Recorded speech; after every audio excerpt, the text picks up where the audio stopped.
পরাশক্তি আমেরিকার অহংকার আজ ধুলোয় মিশে গেছে। ওয়াশিংটনের সব গোপন দুর্বলতা এখন বিশ্বের সামনে উন্মোচিত। ইরানে হামলা চালানোর যে হঠকারী সিদ্ধান্ত ট্রাম্প নিয়েছিলেন তা শেষ পর্যন্ত মার্কিন সাম্রাজ্যের জন্যই কাল হয়ে দাঁড়ালো। তেহরানের এক বিধ্বংসী পাল্টা আঘাতে মধ্যপ্রাচ্যে মার্কিন আধিপত্যের সবচেয়ে বড় স্তম্ভটি এখন ধ্বংসস্তূপ। একে কেবল একটি সামরিক জয় বলা ভুল হবে। এটি মূলত ইরানের কৌশলগত শ্রেষ্ঠত্বের এক ঐতিহাসিক প্রমাণ। ঘটনার সূত্রপাত কাতারের আল উদাইদ বিমান ঘাঁটিতে। সেখানে অবস্থিত আমেরিকার অত্যন্ত সুরক্ষিত কম্বাইন্ড এয়ার অপারেশন সেন্টার বা CAOC ইরানের ব্যালিস্টিক মিসাইলের নিখুঁত নিশানায় লণ্ডভণ্ড হয়ে যায়। পেন্টাগন কখনো কল্পনাও করেনি যে তাদের এই দুর্ভেদ্য কেল্লা এভাবে গুড়িয়ে যাবে। এই আঘাতের তীব্রতা এতটাই মারাত্মক ছিল যে কাতার থেকে তাদের আঞ্চলিক বিমান পরিচালনার পুরো কার্যক্রম তড়িঘড়ি করে নিজেদের মূল ভূখণ্ডে স্থানান্তরিত করতে বাধ্য হয় মার্কিন প্রশাসন। উপসাগরীয় অঞ্চলে মার্কিন কমান্ড এবং নিয়ন্ত্রণ ব্যবস্থার মূল মেরুদণ্ডটাই ভেঙে দিয়েছে ইরান।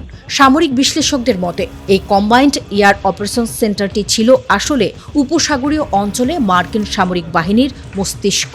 গত 2 দশক ধরে এই সুরক্ষিত কেন্দ্রটি থেকেই মধ্যপ্রাচ্যের প্রতিটি কোণায় মার্কিন ও তাদের মিত্র বাহিনীর বিমান অভিযানগুলো পরিচালিত হতো। বিমানের রুট নির্ধারণ, হামলার লক্ষ্যবস্তু ঠিক করা কিংবা পুরো অঞ্চলে সার্বক্ষণিক নজরদারি রাখার একক ক্ষমতা ছিল এই কেন্দ্রের হাতে।